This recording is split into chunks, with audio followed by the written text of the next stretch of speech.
आज सुबेरे सुबेरे कस्टमर चालू हो गए कंटिन्यू।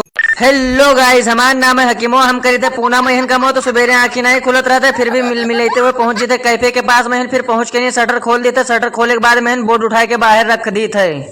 बोर्ड रखे के बाद में अंदर चले जीते, फटफटिया निकाले जीते। तो हमें एक ही चीज याद है, तो ससुर वाला कौन आए के मोबाइलिया ना उठा ले जाए। फिर अंदर से नहीं फटफटिया लाए के नहीं कठड़िया देते। कठड़िया के बाद में चले जीते किचन में। किचन में जाए के बाद में चाय चढ़ा देते। चाय पाके लागत है।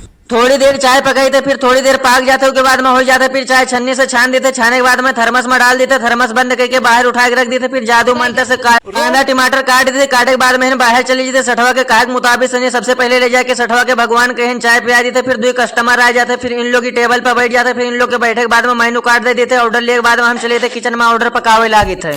थोड़ी देर के बाद में सब ऑर्डर हो जाते। फिर एक अंडा भुर्जी रहते, एक मसाला ऑमलेट रहते। फिर ले जाके नहीं टेबल पर दे देते। फिर कस्टमर कंटिन्यू आवे लागत। फिर ये सब कस्टमर आ जाते, बैठ जाते। फिर इन लोग के ऑर्डर ले जाके नहीं हम दे देते। फिर इन लोग के चाय और मैगी रहते। पहले तो ये लोग मैगी कहीं हम दे देते। मैगी हो जाते चीज के साथ में रहते। फिर मैगी ले जाके नहीं दे देते। उसके बाद में फिर से ऑर्डर ही मैडम हमका समझा देते। बड़ा ऑर्डर रहते। फिर 2 बंद मस्कर आते, एक मसाला ऑमलेट रहते। फिर यो का बना के ले जाके टेबल पर दे देते। अति से तभी हम अकेले हैं। थोड़ी देर के बाद में चचुआ आए जी ड्यूटी पर ही। एक चिकन सॉसेज ऑमलेट रहते, एक चाय रहते। फिर टेबल पर ले जाके दे देते। फिर कस्टमर कंटिन्यू आवा करते हैं, जावा करते हैं। फिर ये ऑर्डर एक और रहते। फिर टेबल पर ले जाके नहीं दे देते। का दिए के बाद में कस्टमर कंटिन्यू हो जाते। चचुआ आ जाते। फिर बाहर चचुआ समारे लागते, अंदर हम सुबेरे से कंटिन्यू कस्टमर